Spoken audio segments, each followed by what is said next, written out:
Are you aware the belief that taking 10,000 steps daily is required to achieve good health is based on a false assumption? Hi, I'm Paul Glover, the No B.S post-pandemic leadership coach, and I'm amazed at the number of people, including those in my coaching program, whose goal is to reach the magic number of 10,000 steps a day. And why do they have this commitment to walking 10,000 steps a day? Because they assume 10,000 is the required number of steps they have to take every day to achieve good health. This assumption is so universally accepted, it has become the default setting on fitness trackers, Fitbit, and Apple Watch. However, there is no scientific evidence to support the assumption that 10,000 steps a day will improve a person's health.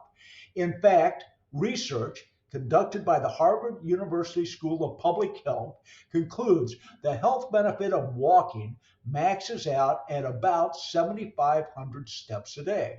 And those who walk more than 7,500 steps a day do not realize any additional increase in health or longevity.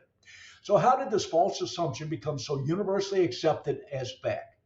By now, the story is well known, but is interesting enough to repeat.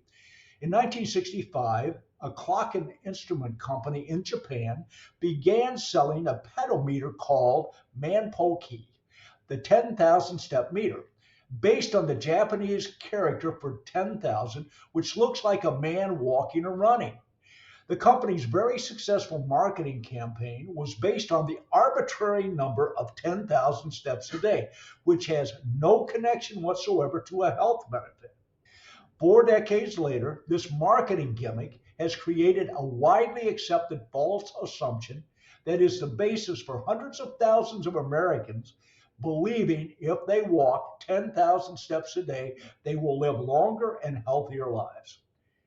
Now, don't misconstrue my point. There's nothing wrong with walking 10,000 or 12,000 or 15,000 steps a day, unless you believe walking 10,000 steps a day is providing you with a benefit that ceases to exist after 7,500 steps. Operating under that false assumption means wasting time, energy, and resources that could be directed towards other physical activities which actually do provide the sought after health benefits. I discussed the same point with leaders in my coaching program about organizations struggling to operate as if the pre-pandemic assumptions about work, the work environment, and the workforce remain valid in the post-pandemic era, when the facts establish they become false assumptions. As example, these are pre-pandemic assumptions that have been proven to be false assumptions. One, team members must be located together to effectively work together. Two, every team member has to work the same work schedule. And three, if team members aren't in the office, they're not productive. I place these false assumptions and others like them that have become outdated because of the pandemic in two categories. The first category is the status quo false assumptions. Since this is the way we've always done it, it is the only way to do it. And the second category is the reversion back to the pre-pandemic normal false assumption.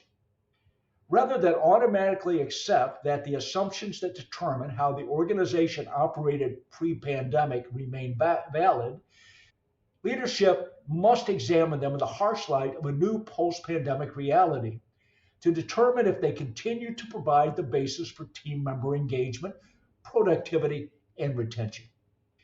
In many instances, leaders will find the pre-pandemic assumptions have been rendered false by the pandemic and need to be replaced with a new set of assumptions more accurately reflecting the post-pandemic work environment and the needs of the post-pandemic workforce.